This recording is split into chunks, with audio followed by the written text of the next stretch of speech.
Well, I would argue that's not optional. There's no path today that a 22-year-old or 25-year-old can pick that will be stable. So you're gonna have to change again and again and again. So it is like discovering the passion for discovering passion might be the core existential crisis. But I think it's big. This is big. This affects like how we understand who we are in the world, how we understand how we find love, how we define love.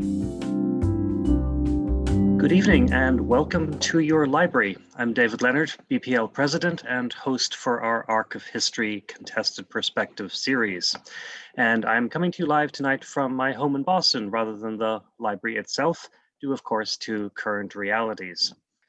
Tonight's conversation will focus on the evolving nature of economic participation and career and job choices we may make in our lives.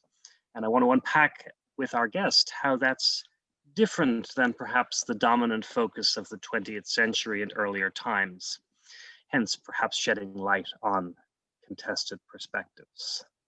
And now to our guest, Adam Davidson. His voice may be more familiar to you than seeing him in person. He is the co-founder of NPR's Planet Money podcast and has been an economics writer for The New Yorker, The New York Times Magazine, a winner of many journalistics' most prestigious awards, including a Peabody, for his coverage of the financial crisis. He's now the CEO and co-founder of 3 Uncanny 4, a passion-based podcast production company. And his latest work is the book, The Passion Economy. Adam, welcome to the program. It's great to have you here, and I'm really looking forward to our conversation tonight. Thanks, David. I'm so thrilled to be here. I'm really excited. Now, where in the world are you? I'm not too far away. I'm in Charlotte, Vermont, which was, okay. But I understand you have some Massachusetts roots that we should hear a little bit about to get started. Very deep Massachusetts roots. My dad is from Worcester, Mass, and thank you for the pronunciation, by the way. Yeah, that okay, good. And I've done a fair bit of genealogy. We have a lot of Mayflower ancestry because most of my dad's family was in Plymouth throughout. I still have cousins in Plymouth. They just got there in 1620 and never left. But not I want to make clear, not fancy Mayflower descendants, what some people call swamp Yankee. But in my dad's line, I'm the first person born outside of Massachusetts from 1620 until I was born in 1970. And if you look at most of my cousins, we still have a strong Massachusetts presence. And I really have thought about economic history and the ideas in the book through the lens of my Massachusetts-based family, I have to say. Yeah, I mean, the prologue or the introduction really begins with what I'm now casually referring to, I think you do too, as the story of 2 Stanleys. So maybe you can set this up for us before we get into the book itself about what's the personal motivation and these 2 figures from your family that become these, I think, archetypes of models of economic participation. Absolutely. It took me a long time to see that. My wife kept saying, your dad and his dad, that is the story you're telling. Certainly about the 20th century. And one of the ideas that maybe we'll get into about the book is that so much of what we think of now as just how an economy works really comes out of the very weird 20th century. There was just a lot of characteristics of the 20th century that bore very little resemblance to anything that came before, or I would argue what has come since. But my grandfather, Stanley Jack Davidson Sr., was born in 1917. He was actually born in Providence, Rhode Island. So I a little bit lied about me being the first, but that was just because his mother was accidentally pregnant and had to get out of town for a short period, and then they came back to Worcester, Massachusetts. But he grew up in Worcester, Mass, in a blue collar home, a tough home. His dad died young. His mother cleaned houses and did what she could to keep the family together. He actually spent some time in an orphanage. And then by the time my dad, who is on the line right now, so he's paying attention to what I'm saying, so I have to be very careful. Hi, Dad. My dad, Stanley Jack Davidson Jr., who has always gone by Jack, he was born in 1936. And I would say his father, Stanley Sr., was really, when I picture what is the American man of the 20th century, he was a tall, strapping guy. He really looked like Superman. I mean, big jaw, full head of hair until he died at 99. And he found himself 17 years old, not unlike his mom, with a young child and soon 3 more on the way. And he did what men did. He got a job he didn't particularly like at Heald Machine in Worcester, Mass, making the machines that make ball bearings.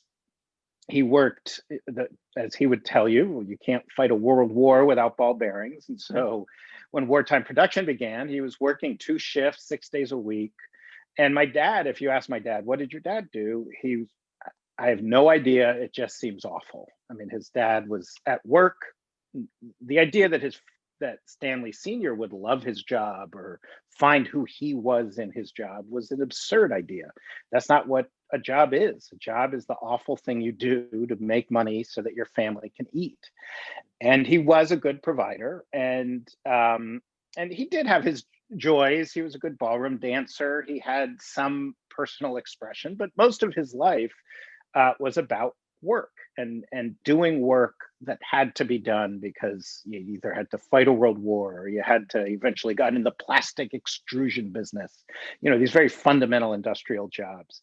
And the idea of passion or who is the real Stanley, it would be absurd to ask him. My dad, born in 1936 into this blue collar Worcester family, was probably by the time he was 2, destined to be an artist, and growing up on Clara Street in Worcester, in a world where there were no artists. The idea of an artist, what would that even mean? It was an absurd idea. It took my dad actually declared his major in theater at UMass Amherst before he had ever seen a play, and eventually went on to BU, where he went to the theater school. And for my dad, growing up in the 20th century, in the middle of the 20th century, the choice was clear. You work and you're miserable, but you make money, or you follow your passion, who you are, and you're happier, but you're broke. And my dad has been very successful from the standpoint of an actor. He's not a celebrity, but he's worked, actually, when I was about 1 year old, he's quit his day job and he's only acted that I'm 50, so 49 plus years. He's made his living acting, and he's done solidly, but not exceptionally. We had worrisome times in my childhood.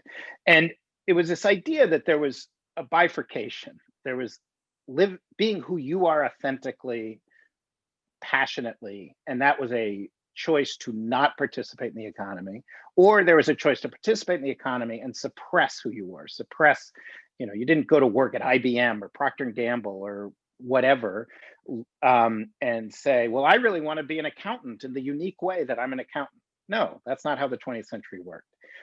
The whole argument of the book is that we actually have a very different economy now, that you actually not only can do both, you can be both Stanleys, you have to do both, that unless you find your unique place in the economy, you're gonna struggle. And that is a new era, I would argue, of human history, of economic organization. I think for a lot of people, it's much better. For some people, it's much worse. But I do think it's here and it's very real.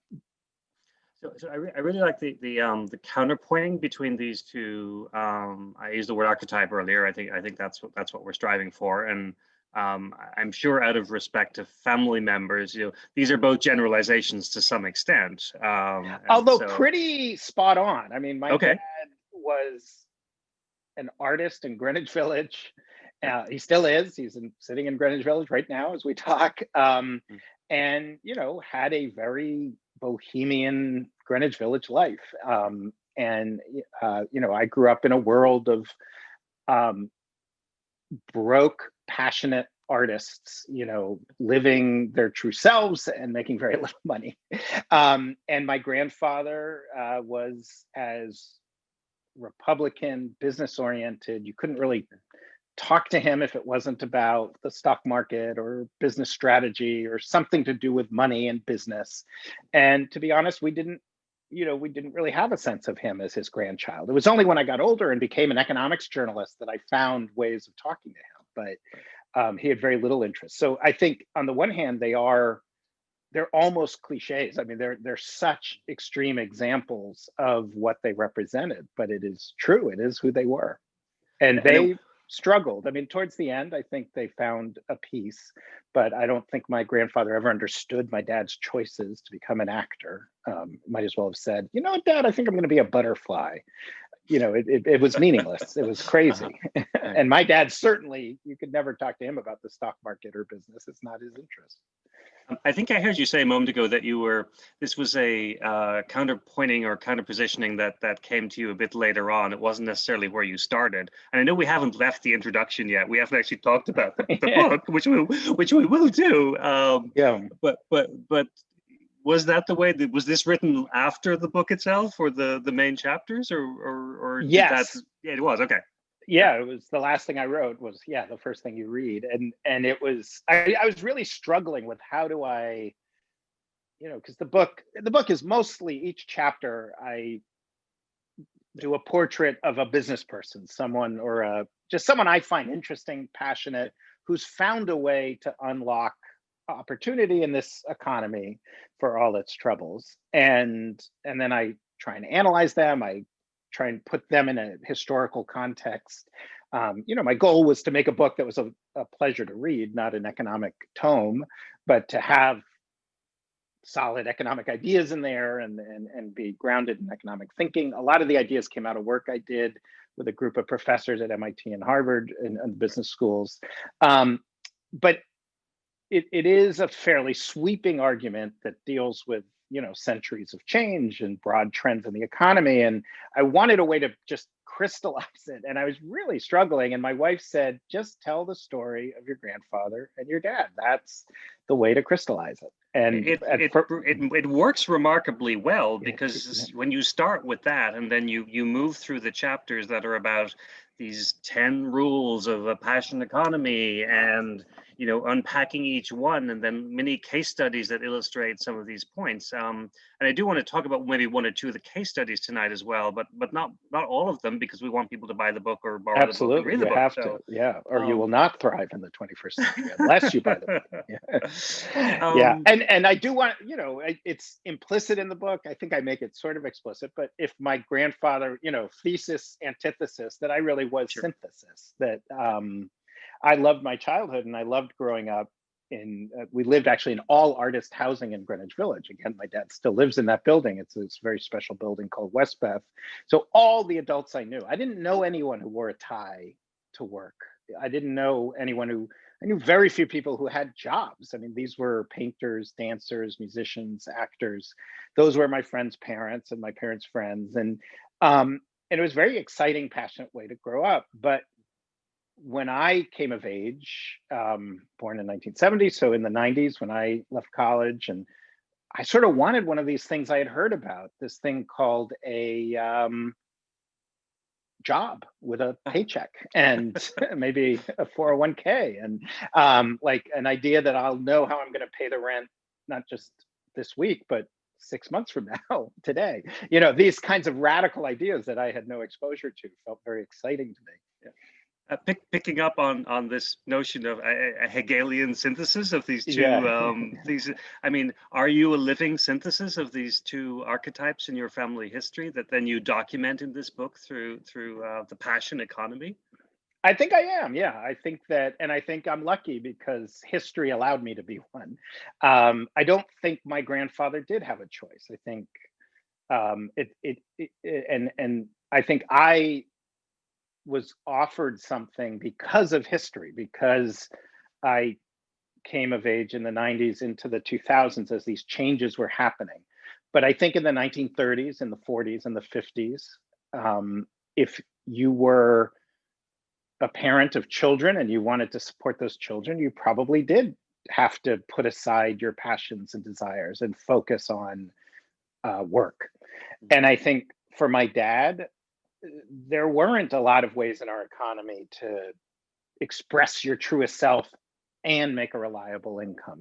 He really did have a binary choice. And I think for him and for us as kids, he chose the right one. But I was really lucky. And in my view, kids today are even luckier that they can make both choices. And I don't want to make it sound like I'm overly optimistic. Most of my journalistic work has been about the deep fissures in our economy, deep problems in our economy. So I don't want to make it sound like I'm some Pollyanna and I think everything's great. But I do think we're overly pessimistic, that there is an opportunity now that the economy presents a way of living that really was rare throughout human history, a way of doing well materially and also doing well by who you are. And I do think, I mean, I'm not super rich or anything, but I do have that steady income, and I've been able to do that by exploring my passions in lots of different ways throughout my career.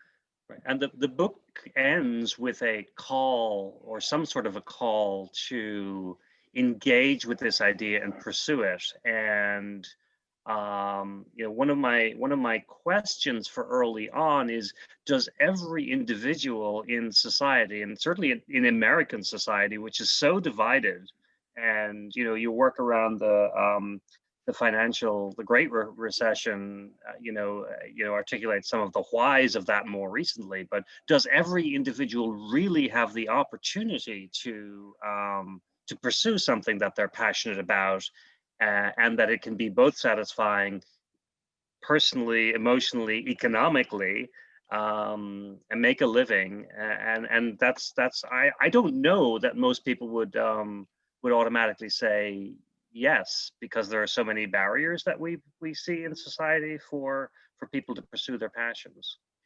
So yeah, I mean, I do believe, in my mind, I am not advocating something, I'm just observing something. And it's a thing that I feel good about for me. I feel good about for my son. I think it's good news for more people.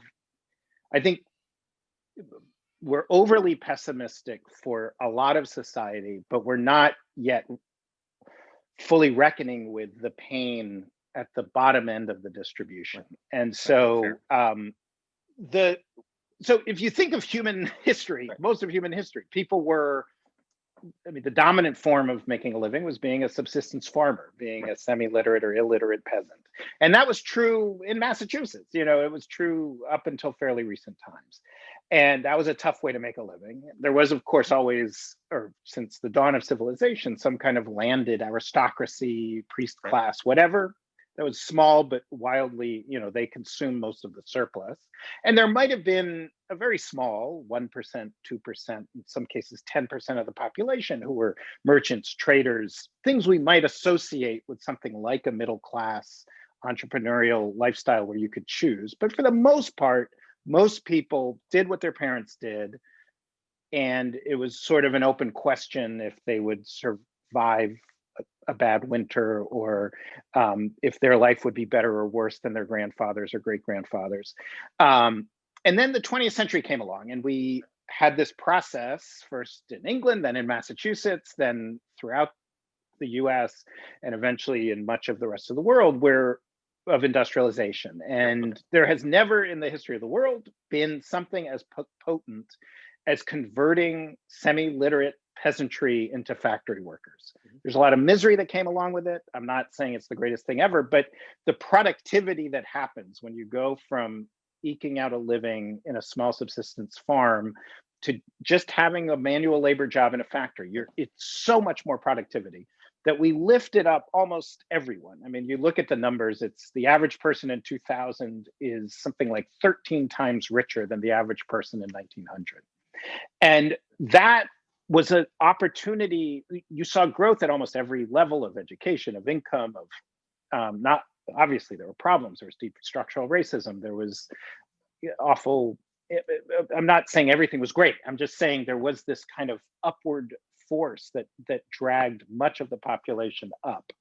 And then my argument would be that has largely ended, that has petered out, and that is done. And a way I would put it is, if Henry Ford or the owners of Heald Machine in Worcester, Mass. wanted to be rich, they had to make a whole bunch of people at least lower middle class. They had to have a lot of workers doing a lot of work, and they had to pay them enough that they would do that work.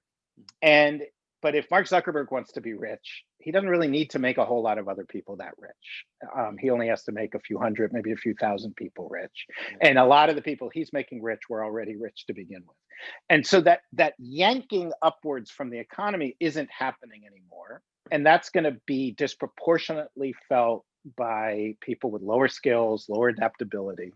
I think of my dad's younger brother, Jerry, who died a few years ago, but he had developmental challenges. It was very hard for him to focus. He had very low IQ. He was economically engaged with our economy into the 1980s. There was work for someone like that, not charitable work. People needed someone to fold things, to carry things, to move things. And by the 80s, end of the 80s into the 90s, even that work, he was a stock boy at CVS in Worcester. They didn't need him because you needed to just have the most basic computer literacy. It was no longer put this box over there. It was look on the computer screen to know where to put the box. He couldn't do it, and the economy no longer needed him.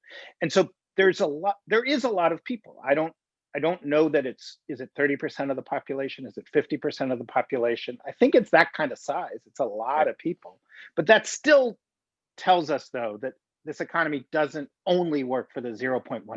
There are opportunities for a lot more people. And I think, I mean, so let's layer on top of that, because I think there's some other stuff going on as well in these transitional models, and I'd love to get your reaction to my hypothesis. So I think the Industrial Revolution, we see that starting 19th century. The transition of people really occurs in the 20th century at the scale that you're talking about, with the car engine and other developments which really start to accelerate. You layer on top of that the beginnings, whether you want to start it in the 70s or the 90s, of an internet connected global society, and we have the emergence of, are we in an information economy or a knowledge worker economy? Yet the earnings gaps and class gaps start to get bigger and bigger and bigger, and then accelerate right now. And I think it's Gladwell who talks about this, which I think mirrors some of your book in terms of the creative piece of the economy. And if you can tie creative to passion, then perhaps we get an interesting sort of two sides of the same coin in some ways. Am I on the right track with? I think you are, although I like to expand the definition of creative to, I think there are people in the book who, in the context of my childhood in all artist housing in Greenwich Village, would not be thought of as creative, accountants, industrial factory owners. Okay. But there is, I believe I agree with everything you've said, but I would put it slightly differently, which is in the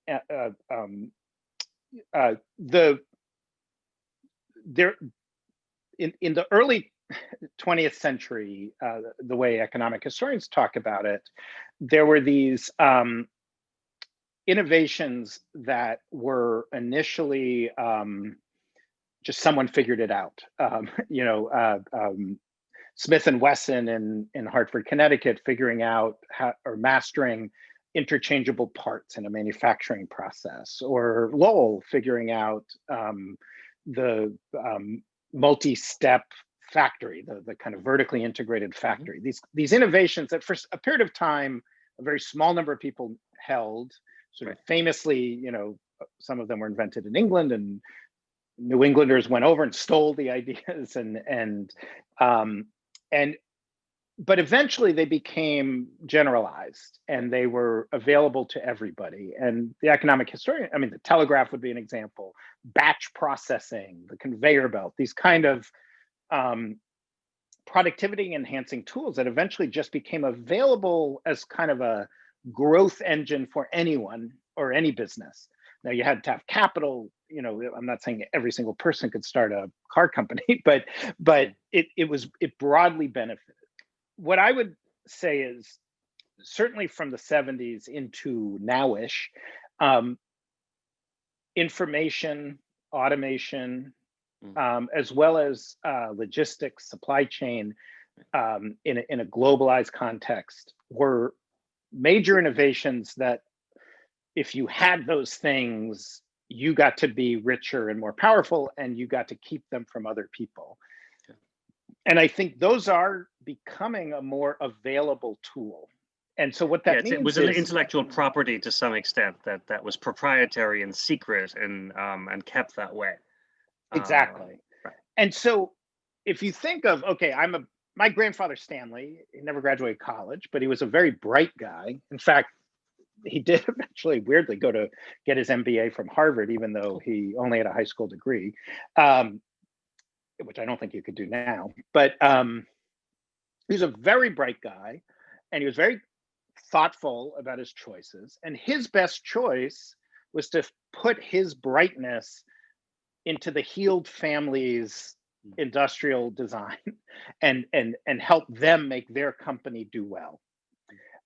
I think my grandfather today would recognize that he has access to tools that allow him to present his ideas to a global marketplace, to find the people who most value what he is offering anywhere in the world. And there's a whole host of tools that allow him to do business with them very seamlessly. And, you know, the jury is out. There are some real monopolistic worries that I have and lots of other people have about Facebook, about Google, about Amazon. So I'm not saying this is inevitable, but I am saying today you can make some moves that no one in human history could make. You can have an idea. It doesn't have to be the best idea. It doesn't have to be the Facebook killer or the new Snickers bar or the new electric car. It could be a small specific idea that 1,000 people on earth are bonkers for and are willing to pay a fair price for or a high price for. And you can now find those people, charge them that price, and make a decent living. And that's what my book's all about. It's people who figured that out. Yeah, I mean, we might be reliant on some of those big platform owners that have the character of monopolies for distribution, even if the product and the creative work is itself more based in passion than a commodity business. Because the ball bearing example is really about, correct me again, please correct me, can I make more of them faster, cheaper, better, and get them through quickly? So yeah, right. But this was a battle then. I mean, Guillermo Marconi, who was arguably the second or third person to effectively communicate long distance through wireless. He's a fascinating man, a problematic man, big fan of Mussolini's, but clearly a genius in some ways, but also did not really understand electromagnetism. He was more a tinkerer, but he tried to make the electromagnetic spectrum a wholly owned product of the Marconi Corporation. And that was his goal. And he had support in it. He really could have won that fight. It was the US Navy, of all things, that really was able to wrest control of it. But then they wanted it to only be the US Navy, that no one else could use the electromagnetic spectrum. And so this is a familiar old battle, that there's a technological growth that can benefit everyone, or it could benefit a very small number. And that is the clear thing.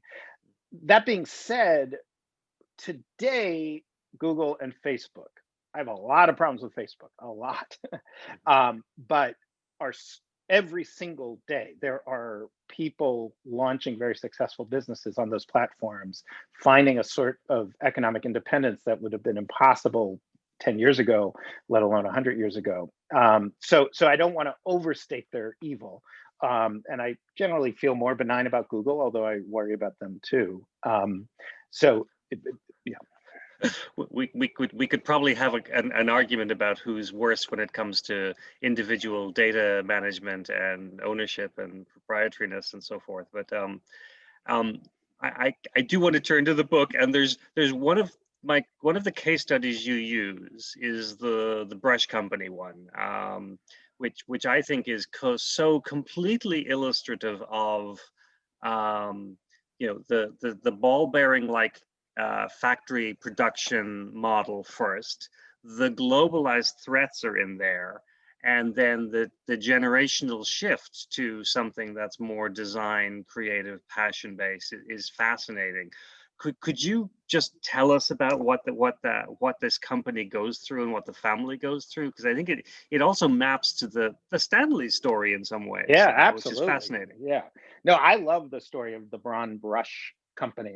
It's also, I think, my favorite story as well. And I've become friends with Lance Chaney, the CEO of Braun Brush. So back in the 1860s, I don't have the book in front of me. I believe 1860s, might have been 50s, might have been 70s, 1870s. Anyway, Max Braun came to America, German immigrant. He lived in Brooklyn, and he was broke, and he had a job cleaning out milk bottles at a dairy. The milkman brings you your milk in the morning and then picks up your milk bottles, and he has to clean them. And you can imagine, this is before refrigeration, before air conditioning. It's disgusting, smelly work. And if you don't properly clean, people are going to die, and probably do die. And he comes up with this really cool brush. It's strong enough to go into and really get at the crevices inside of a milk bottle, but without leaving a bunch of bristles at the bottom, and without falling apart, without breaking the bottle. It's a very clever design, but it's the 1860s, and all he can do is walk around Brooklyn and then Queens and sell it to dairies within walking distance. Eventually he buys a donkey, gets a cart, but he can go a little farther. But if there's somebody in Des Moines, or for that matter in Hartford or Boston, who wants that brush, they better hope someone there has created that brush, because there's not a local guy. So that's the kind of pre-mass production model. Then his kids, his son and his grandson and his great-grandson, take over the company, and they turn it into that 20th century business. They actually stay focused on brushes for the food service industry, but they expand. They still make that milk bottle brush to this day, but they make a pizza oven cleaning brush. They make a special brush to get chocolate onto croissants, things like that. So stuff you and I might not buy. They're really business to business. They're selling to food manufacturers, to restaurants, that kind of thing. And that's great. They do great for the entire 20th century. They do very well. Growth after growth after growth. And the way they think about growing their business is just adding markets. And Lance Chaney talks about his dad before computers. He would order Yellow Pages, and now he's gone as far as Dalton, Ohio. So now we got to go to Toledo, Ohio. Then we'll try in Chicago or the Chicago suburbs. And he would just look through pizza places, call them up. Hey, do you want a pizza brush? That was growth. Make the same exact things, get a bigger market. The more you're making, the cheaper each unit cost is. You're focused on the efficiency of production. Maybe every once in a while you're launching a new product, but really growth comes from expanding your market, grabbing more market share. This works great for 100 years, more than 100 years. Then, very familiar story. China starts exporting brushes, food brushes, and very familiar story. At first, their products are terrible. They fall apart, the bristles get everywhere, nobody really likes them. Then all of a sudden, their brushes get good. And they're arriving in the US cheaper than the raw materials that the Chaney family has to pay.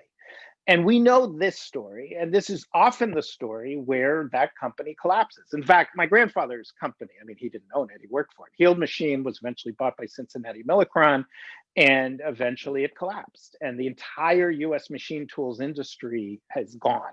It's basically dead. It couldn't survive that competition.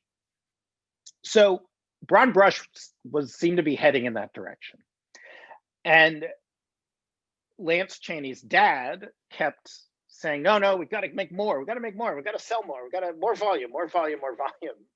Blame the salespeople, right? Yeah, right. If we're losing money on each unit, we just have to sell more units. And Lance loved his dad very much, but disagreed with him. And then his dad dropped dead of a heart attack at work, and Lance took over the business. And he made some radical decisions. He said, we will never again sell anything that is made by China. The second something is imported from China, we're done, which is tough because the Chinese manufacturers were only focusing on their biggest sellers. So it basically was saying all of our best sellers we're going to stop making. And Lance said, what I want to do, and this gets to the creativity of business, I want to solve brush problems. I don't want to try and make the unit cost per brush as small as possible and make it up with volume. I want that unit cost to be infinite. I want it to be huge because I'm solving a problem. So what's a brush problem? I don't think any of us think like, oh boy, I sure have like 6 or 7 brush problems. But he went out and started looking for people who have problems that can be solved with a brush. And the first big one was a nuclear power plant. And who knew they used brushes, right? They used brushes to clean the pipes as part of their inspection process, but the brushes were shedding staples into the coolant for the nuclear power plant. You don't want sharp metal staples sloshing around in your coolant for a nuclear power plant, right? That's a bad situation. That sounds awful, right? Yeah. So Lance, actually, it was a variation on his great-great-great-grandfather's dairy brush. It was a really strong brush where the bristles wouldn't fall off. There's no staples. And he made this thing and it was perfect. It was tested. The safety people tested it. And then it's how much should he charge for it? And he told me it cost $12 in raw material because he used very high-end plastics, and it was a fancy brush. $12 for raw material is a lot of money. But what can he charge? He's not going to charge $24. What can he charge? He charged $6,000. He probably could have charged $10,000 because he's solving a potential billions of dollars problem. And that is a standard brush. Nobody negotiates in the nuclear industry. He sells to lots of nuclear power plants. No one asks him about the price. They're just thrilled that these exist. Another brush he invented, he found out that NASA had a problem. That when they were designing the Mars rover to land on Mars, it does a process on a rock where it uses lasers to figure out the composition, but they need to get rid of any dust on the rock. And so he designed a brush that was incredibly light, but incredibly durable, because Mars gets extreme heat, extreme cold every single day. Nobody wants the Mars rover program to collapse because the brush fell apart. And they certainly don't want any bristles. Bristles falling off is a major issue in the brush industry. He has a brush on Mars. And there's things like this again and again and again. Every time I talk to him, he has some new idea. Lay's potato chips spent a fortune on a new potato chip making machine. And there's one little corner where the potato chips were all congregating and breaking. And they didn't know what to do. And he came up with a very gentle brush that could move the potato chips along without any bristles falling off, because if someone's eating potato chips and they suddenly have a piece of like nylon bristle, they're going to be very upset.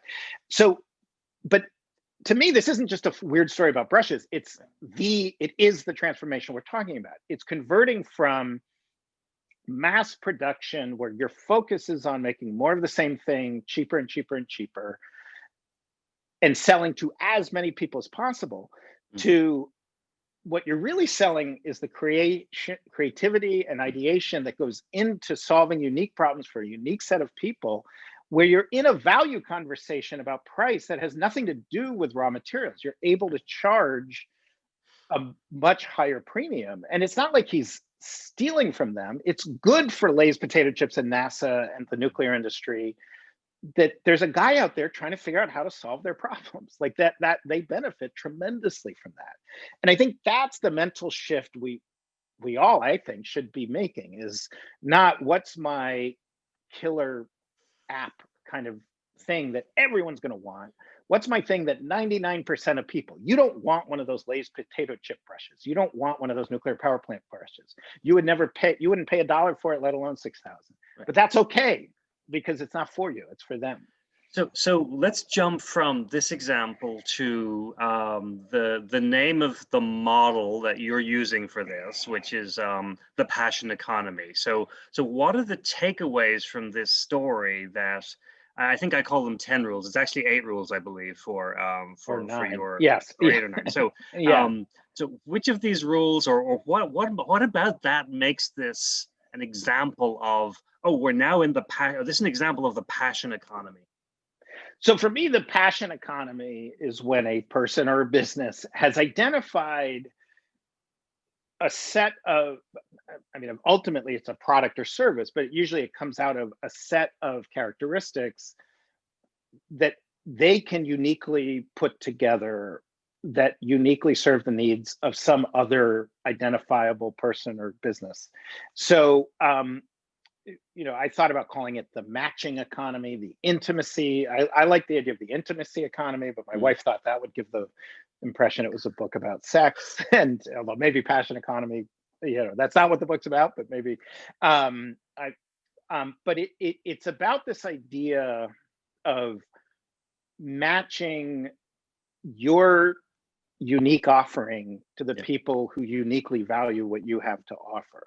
And that can happen in very small ways. That can happen with one of the heroes of my book is an accountant who won't have more than 40 clients because that is the most he can take on and really fully serve. And there are people in my book, Ocho Candy makes hundreds of millions of chocolate bars and sells to lots of people, but it's still a unique product. They're much smaller than Snickers or M&M or any of those products. But they are, we would think of them as mass production, although in the book I point out they're not really mass production. So depending on what you're doing and how you're doing it, there's a range of things. But the core idea is, let me put it this way. Before the Industrial Revolution, if you had that product, that brush, or you made shoes, or you made beer, you were basically selling to people within walking distance. And if you weren't an immigrant, you were probably selling to people whose grandparents were buying from your grandparents. There was deep intimacy, but it was very limited, deeply limited. In Brooklyn, they talk about, I'm sure Boston was similar, beer was, this neighborhood drank this beer, but you walk 4 blocks over, they haven't even heard of that beer. They drink this other beer. Micro brewers before we had to think about micro. So anyway, exactly. Yes, right. Yeah, exactly. But you only had that beer. Right. Because you couldn't have the beer from 3 neighborhoods over because there was no real distribution system. Then we have mass production. This is a different problem. If you think of Forrest Mars, who invents the Snickers bar, or you think of Procter & Gamble when they invent Ivory soap, they're in Chicago or Cincinnati, and they want to sell to people all over. This is a new thing. We hadn't had, in human history, long distance trade was usually extremely high value luxury products, spices, gold, that kind of thing. So this idea of just commodity goods, cheap goods being sold long distance to strangers, they had to solve a host of problems that people hadn't faced before. They created branding. Ivory soap's considered the first truly branded product. They created mass distribution channels. And those are the problems that Coca-Cola solves, Starbucks, McDonald's. How do I make something not that's great for anybody, but's perfectly fine for everybody? And where I'm not necessarily winning on merits with each customer, I'm winning on shipping and logistics. I'm winning on price because the more I sell, the more I make, the cheaper my stuff is, so the harder it is for someone else to sell. That model is in a lot of trouble. You go to Procter & Gamble, you go to Unilever, they're really struggling. I mean, it strikes me, I have a 9-year-old son, I'm 50 years old. He has a lot of the same candy bars I had. There's very little innovation at those mass manufacturing levels. There's lots at the smaller level. So we have a different opportunity now that Forrest Mars, who created the Snickers bar, or the folks who created Ivory soap, didn't have an opportunity. We can do both. We can do the highly intimate thing that we only need 40 people or 1,000 people and we can find them everywhere. We can find them all over the earth. That never was possible before. And I think you use the word value in one of the rules to really, I think, mark this shift from commodity and price as being at one end of the spectrum to really suggesting that not only can you do this intimate creative work, but you can do this in a way where you can make enough money at least to live on and be have a good quality of life. It's a question whether the scales or not. And there's another example towards the end of the book I want to ask you about next before we go to Q&A. But I think the concept of value in here is insightful to what this passion economy is about. Yeah, absolutely. Value and price as, I mean, the standard 20th century pricing model from the Adam Smith, that we learned in high school, supply and demand. You're pricing at the point, if you remember, the marginal consumer, which is to say the least interested consumer. Sure. Economists actually say you're pricing at the indifference curve, the place where people really could care less. Like, I have a buck, you want me to buy a Snickers bar? I don't know, I'm on the fence. Fine, I'll take the stupid Snickers bar. You're not selling to the person who loves Snickers bars and will pay you $1,000. You're selling to the least interested. And in a weird way, the whole 20th century was focused on indifference, on the least interested consumer. And I think if you think of TV then versus TV now, you think of podcasting versus commercial radio. There's lots of models where you can see what indifference brings you. So value and price, I think, were seen as external forces for a business. It's a byproduct. Yeah. And what I would argue is value, the price should come from the value you are creating for somebody. And the conversation should not be, all right, what are my costs? How many hours I spend on it? What's the raw material cost? Now let me add a tiny profit margin. It should be, what do you most need? What am I in a position to most create for you? And this is sounding, in my mind, maybe a little airy, a little vague, although in the book, I feel like I get very specific. I mean, at the end of the day, this comes down to Excel spreadsheets and very precise numbers. But it's recognizing that value is a conversation. You can choose to create value at the indifference point, or you could choose to create value at the point of maximum engagement, of the most excitement, of the most, again, if Lance Chaney came to you and said, hey, you run Boston Public Library, don't you want to buy a bunch of my $6,000 brushes? You'd say, I absolutely do not. And there's no price where you're suddenly buying those brushes. So he shouldn't be talking to you. He should be talking to the nuclear industry. But you should, if I have some kind of archival paper, or I have some kind of new innovation in book protection, you're the guy I should be talking to. And so it's taking out that 20th century idea that commerce is the most people everywhere who are the least interested. I feel like I'm repeating myself, but you get the idea. I do want to. The sweet greens example is also fascinating because it speaks to how passion and lower entry points on the economic scale still work from a passion point of view. I don't know if you want to talk about that, or should we go straight to questions? I'll try and do it quickly. I know I haven't shown myself to be the quickest talker, but I was really taken with the company Sweetgreens. Is it in Boston? We do. We certainly have one I'm aware of near me, but there's probably a couple of others around by now. Yeah, they're growing very fast, and on the one hand, you walk in, it looks like lots of other fast. I think that it's fast casual is the term, but salad places, But what I learned is they have a whole ethos around training up employees, and they're hiring the same minimum wage, very people who are at the bottom end of our employment system, people who filled out an application at McDonald's, then filled out an application at Sweetgreens. But their goal is to promote from within, and they do have regional managers making six-figure salaries who came up that route. They also have a lot of turnover. They have all the problems that you see in that end of the market. But they are trying with another company I write about called Humu to sort of do this passion thing at scale, to try and create tools so that an entire national and eventually global company can embed prods for passion to all of its employees everywhere. It's not easy, and I would not argue they've solved the problem, but I was very taken with their aggressive steps in that direction.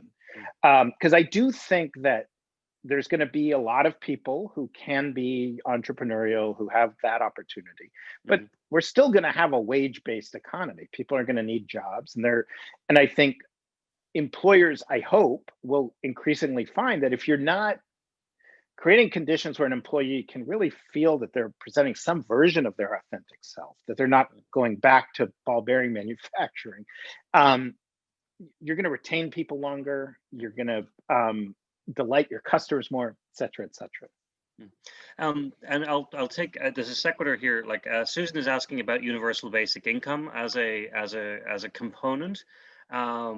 And if I riff on that question, it suggests that if there was such a thing as universal basic income or something like that, there are other models with the same basic idea, other names, the same basic idea, would that facilitate more of the creative, passion-based decisions around career choices that people make, whether they're already in a middle class where they have a little bit more freedom to fail, or they're really in a survival mode where they don't have that freedom, but that takes that out of the equation.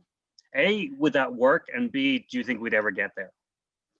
I mean, getting there, I mean, certainly these days, it's hard to be optimistic about anything big happening through Congress. But, and I think, this last election, well, I certainly was glad at the presidential outcome. It was a blow to, the progressive side at the state and congressional level. So, yes, I think that, you might divide America very roughly into three chunks just for the sake of this discussion.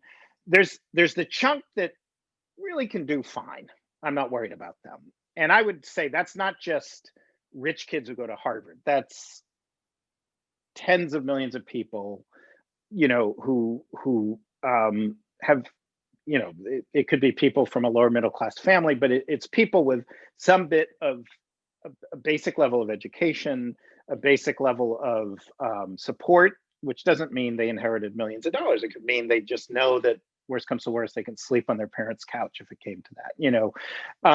I think that there's, let's just call it a third of America. I don't know, it might be 20%, but people who are really positioned well to thrive, and they just need, I think, to learn a language and have some tools to make sure they do.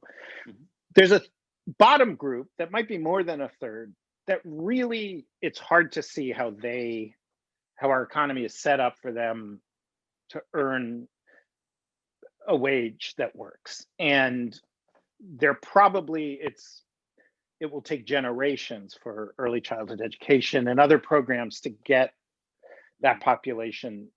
So I think we need to just take that seriously. And I was a Middle East correspondent. I've spent a lot of time in Haiti. I think it's in all of our interests that we not have a huge population that has given up on progress and opportunity in the system. That's very destabilizing. So I think that group really does need, whether it's universal basic income or a program like that, needs that recognition. And you can design those programs to create more incentives to also work or not less. That's a big conversation. But I think that is necessary, not sufficient, and also not likely. And then there's that middle group, which I do think we have to take seriously, a bunch of kind of structural impediments that we all know about. The educational system, property tax-based education, where if you don't live in the right zip code, you're not getting the right education. I think higher education is a major problem. And it's not just we should make college free. the population of about a third of Americans have graduated college, Mm-hmm. and their kids generally graduate college too. The problem we have is not getting people to enter college or pay for college. The problem is getting people to finish college. And I don't think those of us who went to college, whose parents went to college, recognize just how overwhelming and difficult entering college is for people who aren't from a college background. So really supporting that population. I think not tying healthcare to work, where you're in a job you're not crazy about, that's not right for you, but you have to keep it or else your family might die. That's a really messed up system. And I think financial products that don't just think, okay, your earning years are like 18 to 65 or 21 to 70, and that should just go straight up. That we're going to have volatility, that all of us, including those of us who have more education. I noticed that you yourself have gone back for advanced degrees recently, and you're not in your 20s, I don't think. That all of us will probably not need to think like our education and skills development is not going to end on our 21st or 25th birthday. That's going to be a career long. We're going to have periods of taking advantage of what we know and then needing to learn more. So that might have been a very long-winded answer to your question, but yes, we need sensible, thoughtful, strong, progressive government support for a lot of the country, and we're probably not going to get it. That's anytime soon. Right. I mean, it's so we assume your model is correct. We assume that there are ways for some people, using the Sweetgreens example, on the lower economic tiers to still participate in companies that support a value-based or passion-based economy. But in terms of the stratification of society, it doesn't work for everybody unless the economic safety net or social programs, whether they're jumpstart kind of programs or whether they're permanent conditions, are needed. And I think you just characterized some of the results of the recent national elections. So, given all of that, what would your advice be to Biden's newly announced economic team as they prepare to take office, presumably in January? So I think what has really frustrated me, and I want to be clear. I mean, you can look at the things I've written. I mean, I take a backseat to no one in my contempt for President Trump, and seeing him as a true danger, and thrilled, obviously beyond belief, that Joe Biden won this election. That being said, something that really frustrated me with Hillary Clinton, that really frustrates me with Joe Biden, is I don't hear a forward-looking, exciting, here's what it looks like. I mean, people kind of made fun of Hillary Clinton, building back together stronger, whatever those slogans were. To me, there's an awful lot of people who are looking backwards. We need strong unions. We need a higher minimum wage. We might need those things. I'm not against those things, but that's not what's getting us to broadly shared prosperity in this new economy. Right. And obviously, the Republican Party has become a kind of bizarre death cult, completely unmoored from any economic logic. I mean, it's so I don't want to create any false equivalence, but I think the serious policymakers are gone. I mean, there's no serious Republican policymakers left that I'm aware of. So, and I don't want to make it, but I'm not hearing that forward-looking voice that I'm not saying it has to be some Pollyanna optimism. Don't worry, guys, everything's going to be great, because that's not true. But it can be, here is a way everything's going to be great. It is not zero sum. Your kids aren't going to be richer because we're going to only buy taxing. We can tax rich people. I'm into taxing rich people. I'm not against it, but that's not it.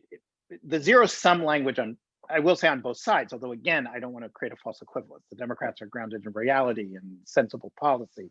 But, and the Republicans are grounded in a fantasy history of white ethno nationalist whatever. I mean, I don't know how to.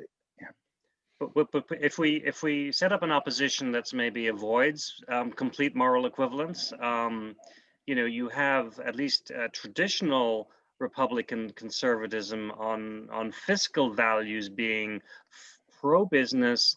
A rising sea lifts all boats. Deregulation for a certain definition of regulation, and on the which clearly got rejected and it got rejected on the right for what it became. You have on the left, you have the Andrew Yang vision, you have the more progressive Sanders Warren visions, which also seem to have gotten somewhat rejected on the left. And so that's perhaps why we have the solution going forward that we have. So are you saying you bemoan the lack of something that's more forward looking? I'm avoiding using the word progressive because I don't know because I think that's polarizing. But yes, forward looking, that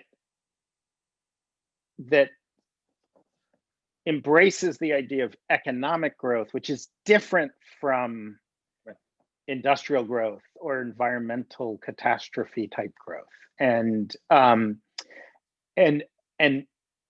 that offers a potential future that I actually think is very realistic. I don't think it's a fantasy. I think it's a very sensible, grounded, realistic future that is better for a lot of people, and retells. I think in some ways we're under pessimistic. I think that the risks of real corruption at the most basic structural level of our economy is very real. I'm truly worried about it. I'm not a panacea person, but I also think real broad-based flourishing is it's right there. We can have it, and I wish that Joe Biden had articulated that. I mean, I understand his whole job was like keep the attention on Trump. So anytime he had a policy, but now I hope he embraces that. I would say, I don't know. I know some of the people on his economic team, they're not those people. I don't think they are more they're good people. They're solid people. They're not bad people. They're good people, the ones I know, but they're more, I would say, backwards looking. We need to go back to the protections we used to have, which I'm not against. Again, I just think it's not sufficient. But I think in the book and the early part of our discussion tonight, we're articulating and I'm saying we because I'm agreeing with you on this, but really a movement post-industrial, in the information age. The nature of work itself is changing, and work we have tied to wage. And so there's some decoupling that needs to happen there if we're to be ready for what the next model could be. And I think your book is, although you say it's about observing, I think it's suggesting the way forward is this more balanced integration of, you can make money and support your family by being smart about how to pursue your passions in the business world. Yes. And one idea that gives me a lot of optimism, and I take this, he might say I'm bastardizing his thinking, but there's a great economist at MIT named Daron Acemoglu, who Acemoglu, he has a new book out. He wrote a book, Why Nations Fail. I love Daron Acemoglu. We'll try and pop that in the chat if we can. Yeah. And he really looks at broad sweeping economic change, and it's not just him. He has a bunch of economists he works with, but and he points to other periods where we were using a mental frame, we were using a structure to look at an economy that no longer made sense. One example I love that just feels very visceral and real is at Clark University in 1904. I'm forgetting the guy's name, but the president of Clark University was one of those psychologists of note of the era. Invented the idea of adolescence. Like, I think we think of adolescence as just a thing that exists, but it was, 14-year-olds were just crappy adults. They were not formed adults. And he really developed this idea that there's a period between coddled childhood and full adulthood, where you have to do a lot of work to leave your home and find your place in a new economy. And I don't know that he thought about it that way, but it was rooted in my mind in the collapse of an agrarian context where really at 14, you probably knew what you were going to be doing at 54, to a new context where you really needed a new kind of adaptability and plasticity. And so you needed this period of identity formation. And the reason I like that idea is he created a language for us to understand this phenomenon of essentially 15-year-olds slamming doors and yelling at their parents, and it helped us frame it in a broader way. And I think other ideas that existed that did not exist and developed in the early 1900s, unions, the 8-hour work week, all of these conceptual frameworks and actual laws and tools and institutions that lessen the sharp edges of the Industrial Revolution for so many people. And I think my book is one modest part of trying to find that language, trying to find those conceptual tools so that we can understand this path, understand where we are on that path.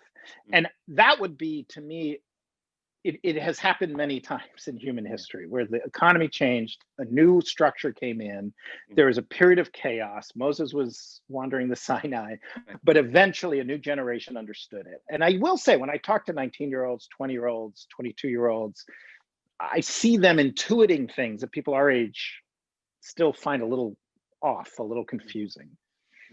That's my most optimistic take. I don't know how optimistic that is, but that's my most optimistic take. No, that's really helpful. That what we're waiting on are corrective systems to make up for the inadequacies that are at the tail end of the economic model that we're still living in, to put it that way. One of these alternatives to universal basic income, which I think Daniel's question, says from your book, there's a polarizing idea of reparations for any zip code in America where the unemployment rate is 30% or higher. What is that about, and where does that? I'm not familiar with that specific idea. What I will say is, we do know where you're born. This is another important Boston area economist, Raj Chetty, who I believe just came back to Harvard from Stanford. He went from Harvard to Stanford, I think back to Harvard, has really shown that the zip code you're born in really has a transformative effect on the path of your life, and in ways that I don't think any of us would think of as fair. So, I think those of us who were lucky to have born in really good zip codes to really good families would be good to recognize we got a bundle of goods at our birth that others don't have. And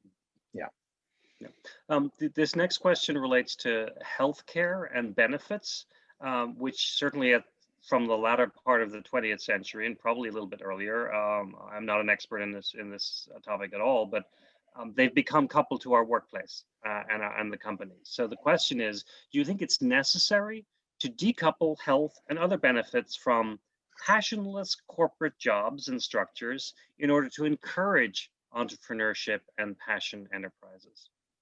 Absolutely, yes. I mean, I've now created 3 companies, and the amount of time I spent trying to get my family and myself and my staff health insurance probably outweighed the amount of time I spent thinking how to run this business and how to create it. And I think if you talk to any entrepreneur, any small business owner, anybody who's just thinking of going out on their own, I mean, it is destructive to all of our well-being that, just think of all that untapped potential. It's insane. And this should be an easy agreement among Democrats or Republicans. This is where, you would think anyway, but yes, absolutely. One of the late 20th century models of a good business is to always focus on your core competencies. So if you're spending 90% of your time building systems that are somebody else's expertise, then it's getting in the way of even good business strategy. So that are completely enmeshed in a crazy suite of regulations that benefit other companies. I mean, it's terrible. It's one of the dumbest things we have going, no question. Next question talks about examples of positive steps towards a more human-friendly economy, and wonders if microfinancing and just banking, it's a new term to me, are those examples of moves in the right direction, particularly in the context of a global economy? You know, it is a sad thing about microfinance that it had so much promise, and I would say the most substantive research suggests it hasn't had the benefit yet. I mean, that people had believed it would. I mean, I think that unlocking the passionate micro entrepreneurial, you know, I've spent time in very poor countries, Haiti especially. There's genius, there's creativity, there's business foresight. So yes, I think microfinance specifically as its practice has been I don't want to call it a full bust, but it's just been much less successful than people had hoped at raising people out of poverty. It just, for a whole bunch of reasons, has not really worked very well. But I think that idea, what it's going for, is a very sound idea. I don't either know what just banking is. I will say, like, inherent in capitalism, you know, Adam Smith wrote it. It is not from the benevolence of the butcher or the baker that they make our morning bread, or whatever the phrase is. It is from their own self-interest, and I do think that is inherent in capitalism, and I'm okay with that. I mean, I think well-regulated capitalism works fairly well. We don't have that fully right now, but we have in the past. Yeah, I mean, I wonder how much of these topics are the subject of real debate among the economists within the universities and the research institutes. I was struck in the early part of your book where you're shopping around trying to find an expert on this area, and you have difficulty doing that until is it Scott Stern? Is that the yeah? So MIT why guy. was it so difficult to find someone who's an expert on this area, and tell us why Scott is so great as a thinker on this matter? Yeah, and I mean, I have some fun writing about it in the book. That, you know, 10 years ago or so, when I started on this journey, I thought, oh, let me find out what all the economists know about how an individual can succeed in the economy. And it took me a long time to realize they have no idea, because they've never asked. It's not of interest, you know. So generally, it's not what economics is set up, or it's not what economists generally professionally do. I mean, economists look at macro trends, they look at aggregate trends, they don't look at individuals. And then even labor economists, it's interesting, they don't really look at from the individual labor standpoint. They're looking at the aggregate trends in labor markets. And so I brought together a bunch of economists: Scott Stern, Daron Acemoglu, David Otter, also at MIT, and a few others, all in Boston, Cambridge. And we started asking these questions. And I remember at first I was very embarrassed. Like, I felt like I was asking really stupid questions. And David Otter is probably America's leading labor economist, or certainly one of them. He was like, I love these big naive questions. And, you know, naive is normally a big insult from an academic, but I think he meant it in a very full of praise way, that I was sort of, you know, it's a weird thing to ask a PhD economist at a prestigious institution. So what should my cousin do to get ahead? It's not how their mind is thinking, but it forced them to rethink a lot of things, to explore a lot of new ideas. Now, Scott Stern is a very specific example, because he has this great personal story where he had this brilliant father who was a perpetually failed entrepreneur. And Scott was just obsessed. Scott went to business school and was just obsessed with, why do smart people like my dad fail in business? And he was able, to great personal sacrifice. I mean, he's now a very prominent professor at MIT, but it took a long time. He had a real period in the wilderness was where he was seen as a naive person asking stupid questions. But he really came up with a set of really clear paths that I try and spell out in the book. It's a guiding light in the book, how a regular schmuck can get ahead, and a smart person can get ahead even better in this economy. Yeah.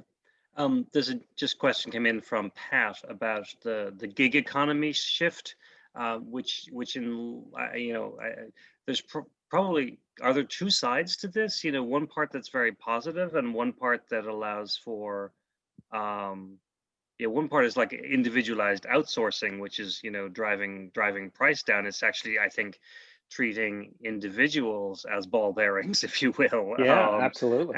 But the other part is trying to make space for artists, creatives. So is that a good characterization? No, I think you've characterized the issue exactly. I mean, there was an interesting economic study early on with eBay, or with book auction sites. And the study found that for mass market books, online auctions replacing bookstores and book dealers, prices fell dramatically. So the latest John Grisham novel or whatever, prices collapsed to almost a penny. But for rare books, prices went way up because you were no longer just selling to whoever happened to walk into that bookstore. You're finding the 3 people on earth who most want that book. And I take that as kind of a model to think about the gig economy. That and there's a venture capitalist who I like a lot, Li Jin, L-I, and then J-I-N, who independently coined the term the passion economy, but she and I have become friends and confederates in thinking. And she really highlights in a lot of her writing that you can find online easily, the platforms that commoditize us versus the platforms that bring out our uniqueness. And you exactly captured it. So an Uber driver is a tool in someone else's machine. I don't happen to be a big fan of Etsy. I think there are parts of it that Etsy as a platform commoditizes a lot of crafts. If you search for something, but that there are other tools that are just developing now that allow you to really show your uniqueness and do that matching work at a point of maximum value. It's a trickier problem. It's a harder problem. It's easier to just say, all right, all the drivers on Earth are now on this one app, and they're all either 4.87 stars or 4.93 stars. It's harder to build, but Lee's argument, which I hope is true, is that it will be economical, that will grow as a force in our economy. Because the irony is the starving artist who's the creative right now probably has to moonlight as the Uber driver in order to make themselves survive. Yeah. So there's that perverse irony about this evolution too. This is a great question to maybe begin to wrap up our conversation. So I'll ask this one, and then I have one more of my own to finish with. So this evolution that you're proposing, this shift to passion and value, the question is, does this evolution elicit a widespread existential crisis to find out what all our individual passions are? Yes, I do love that question. Yes, and that is actually one of the things I wish I had thought about more before the book came out, because I don't think a passion it's not like you get one on your 18th birthday or your 21st birthday, and either you have one fully formed or you don't have one. It is a process. It is a journey. It can change over time. And we haven't asked that question. It's like, we've been through this before. I mean, in a world where everyone's a subsistence farmer, nobody, and your marriage occurs within a family context where you don't have much choice. Like, we had to learn how to find love. We had to learn about romance. There's a lot of fundamental things we've learned over the years. But yes, I think that's a big one. And I think it's confusing for people. I wrote a big article in the New York Times Magazine a while ago about basically saying to parents, it's okay if your kids come back in their 20s. That's a healthy thing. And I talked about adolescence and the original definition extended into your 20s. That this match, it's you not just matching customers, it's you matching the economy overall, finding your place in it. And I'd almost be more worried about someone at 19 who says, I know exactly what I'm going to be. I'm going to be a pediatric periodontist or something. You might want somebody who's like, I don't know what I'm going to be. It could be this, it could be that. That might be a more promising thing at 19 or 20. Now, certainly, I think I thought I did, and then I realized I was wrong, and then luckily had the freedom to make a change. But often that's not the case for some individuals.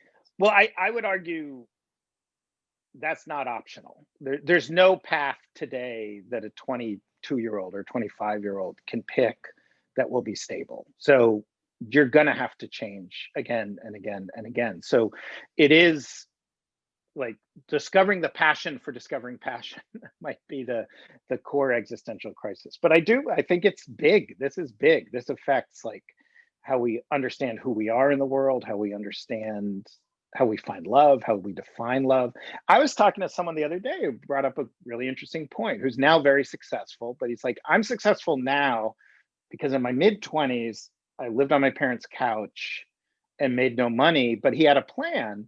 And he was just talking about, he was a loser. He'd go to the bar, he was the loser. And the kid who was 25 and already had a high-paying job was the winner.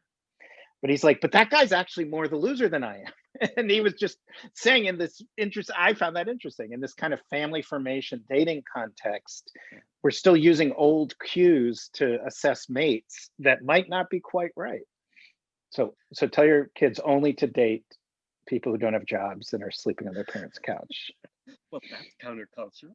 Yeah. Awesome. Adam, this has been a great conversation. Is there a final thought you'd like to leave us with? Or I know we didn't get to talk about the Amish at all. Maybe that can be something that people have to go read about. They do show up in the book. But I'd just like to offer you closing thoughts on how do we fix our economy and our society and our globe? I'm thrilled. This was a lovely, exciting conversation for me. I really enjoyed it. So great questions from you and from the other people. I mean, I hope, I think we are at a critical turning point. I think it's on the level of shifting from agriculture to industry. It changes every single thing about how we understand how a society functions. And I think there are some deeply malign influences that want to turn this into an economy that serves the needs of a small number. And they have some very powerful tools.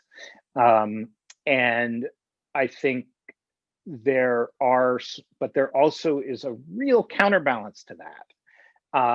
That is, when you have an economy that a large percentage of the population can invest their hopes and dreams in, it's not just the economy flourishes, like everything, for arts and culture and democracy and freedom flourish. Those are safer societies.